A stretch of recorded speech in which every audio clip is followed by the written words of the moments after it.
Hello everyone and welcome to Late to the Game with Will, Mac, and me. I'm of course me, your host David, the ringleader of the show.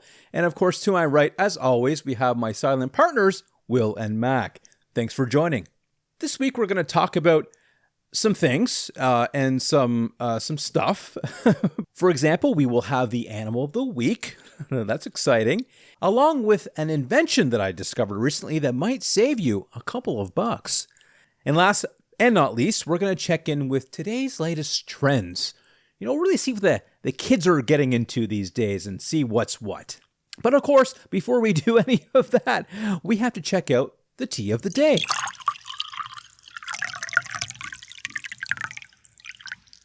Now, this week's tea, I'm going to be honest with you, I kept it simple.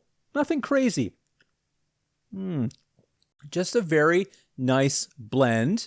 Actually, it's not a blend. It's just a green tea bag. Just a green tea bag in hot water. And it's flavorful. It's tasty. And frankly, it's good for you. There's something in tea called antioxidants. I'm not exactly sure what those are or what they mean, but they are good for you. So I recommend adding green tea into your daily life. You know, just a cup or two should do the trick.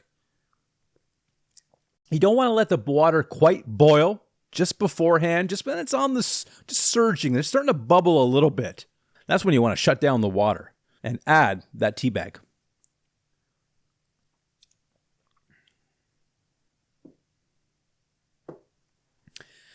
Well, now that we've done that, we can sort of get into the show, I suppose. Yeah, let's do that. First, we'll introduce to you the animal of the week, like I said, and it's the raccoon. Those little pricks. The genus Procyon, if I'm saying that correct, they are one of 7 species with bushy ringtails. And the most common of the raccoons is the North American raccoon. And frankly, I find that a little lazy. And kind of easy to racialize. You know, you see a raccoon going through your garbage, like, oh, what do you know? Another North American raccoon going through my trash. What a surprise.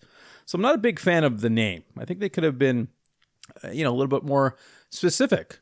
Like, garbage raccoon. I don't know. I'm not sure. It just doesn't quite sit right with me. And despite being North American, raccoons are actually quite intelligent, which I knew from watching the cartoon series, The Raccoons. Ralph was the smart one, and Melissa was the, pretty one. Not that I, fancy myself a raccoon. And then we had the other one. What was his name?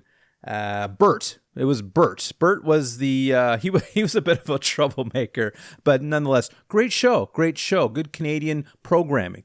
Check it out on CBC if it's still on the air. So like I said, they are smart, they are inquisitive, and much like myself, have hairless front feet. That's right, no hair on the front of their feet. And apparently, back in the day, raccoons were seen washing their food. So they took the trash out of the garbage can, and if there was water nearby, they would actually wash the food. And their diet is officially garbage. That's on the internet, which is quite an interesting food group. What's also interesting about the raccoon is its ability to hibernate. We always hear about those darn bears. Oh, we hibernate for half of the year. The raccoon can also hibernate in a pinch if it needs to. And like most species, male raccoons mate with multiple female raccoons throughout their lifespan, which is something I think we humans may have got incorrect. But nonetheless, they sleep around. They get around. Actually, similar to humans, they can live a lot longer if they're miserable. That's right. 20 years in captivity is their lifespan versus 5 years out in the wild. So, it's kind of a little risky out there, but you're free. You can roam around, but you got to look out for those bears I talked about, that's for sure. But they have a defensive style game. They play defense, good defense, and that's how you win championships. Bobcats, coyotes, mountain lions, all sorts of predators that come up in everyday life for the average raccoon. Unfortunately, we had something called the 19th century fur industry, and that really did a number on them. We wanted their coats. So apparently they were nice, they were shiny, and well, frankly, they were quite warm. So until we discovered other ways of making, winter jackets and things like that, the raccoons really felt that one, unfortunately. But we've gotten better, and I don't think we do that anymore. I don't think so. Frankly, back then, it just sucked to be an animal with really nice fur. There also is a lesser-known crab-eating raccoon in South America, which looks similar, but I imagine it eats crabs instead of garbage. But we don't have time for that this week. Maybe we'll get into that type of raccoon another time. Let's move along to our next segment. And I talked about the possibility of saving a few bucks. Yeah, saving a few bucks. And I think we can all afford to, save a few bucks, to be honest with you. Even this tea is getting a little pricey, but similar to tea, kind of like the cousin of tea, and that would be coffee.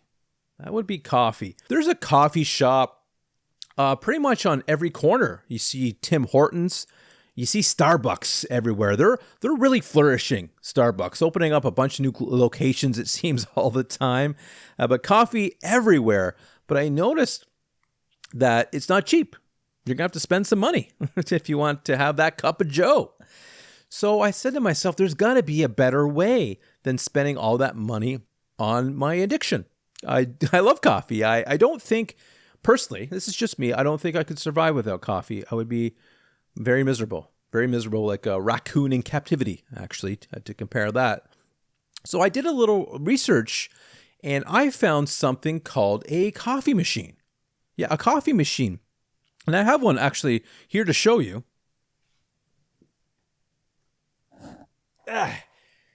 Here we go. So if you can see this, it's and I already have it filled up with water. It's a little bit on the heavy side, but this is something called a Keurig. It's a Keurig machine, and I believe Keurig stands for single serve in German.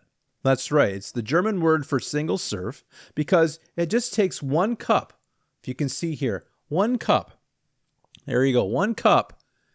And you just put it in this little, this thing. They have a thing here where you put it in, you pop it down, you hit a button, and it serves coffee, just like that. And when the water gets low, you simply fill it up again. And let me tell you, it's a good investment. If you're a big coffee drinker, instead of spending going out and getting paying $1.50, $2 for a coffee, whatever it is these days, you can get a box of these Keurigs, which works out to 50 cents a cup. If you find yourself craving a coffee in the afternoon when you're not at home with your coffee machine, I would recommend going around that area and knocking on a few doors. Chances are somebody has purchased one of these things. They're getting quite popular, so your odds are pretty good. So go ahead, check out www.coffeemachines.ca, where you will find a wide variety of coffee machines. I'm sure you'll find one to your liking. I mentioned we're going to talk about the latest trend, and this one's an interesting one. There's this application. It's called Facebook. It was created by this nice young fella, Mark Zuckerberg. Seems like a good guy. And it's an app where you can connect with old friends that you never talked to. So you can have this long list of people that you didn't talk to in high school, and now you can have them there. And if you want to talk to them, you can. You may not want to, but it's nice to have that option. But there are some questions and concerns I have around this new Facebook app. There is some interesting posts that didn't quite make sense to me. For example, there was this one says, I bet your first job was at McDonald's. And I thought that was strange. Because if you think about it, how is it possible that everybody's first job would be McDonald's? Because then there would be nobody working at Burger King or Tim Hortons or other places. Anyways, I thought that was kind of strange. And then there was another one where it said, name a city without the letter A. I bet you can't. I'm like, that's a challenge. And I accepted that challenge. And I proceeded to list off about 47 cities without the letter A. So I don't know who this individual is, but they really have to pick up an atlas and look at some names of some cities. Toronto comes to mind. Edmonton comes to mind. Just to name a couple. Phoenix as well. And then one day, I was resetting my Hotmail password. That's right. Every once in a while, it's good to reset your passwords. If you didn't know that, please do. It's a good practice. And one of the security questions was, what was your first job? And I said to myself, well, was it McDonald's? I had to think for a second there. It wasn't, unfortunately. And then it dawned on me after the next question, which was the name of your first pet. Because I also remember seeing something on Facebook which said, and I quote, I bet your first pet name was Fluffy. And again, I thought that was quite odd. Could you imagine a bunch of Fluffies everywhere? Everyone's got Fluffy. Here's my dog Fluffy. I have a dog Fluffy too. Look at that. We both have a couple Fluffies.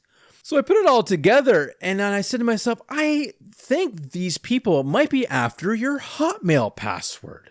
It's like, whoa, take it easy, guys. Who's doing that? So if it's not a friend or a family member or someone from the government, they may not be trustworthy. So I would be a little bit careful when posting on this new application, Facebook. That's right, be careful out there. But it's all got all sorts of fun stuff. There's a dating site. You can play games. You can spend a lot of time, a lot of hours in the day just doing nothing.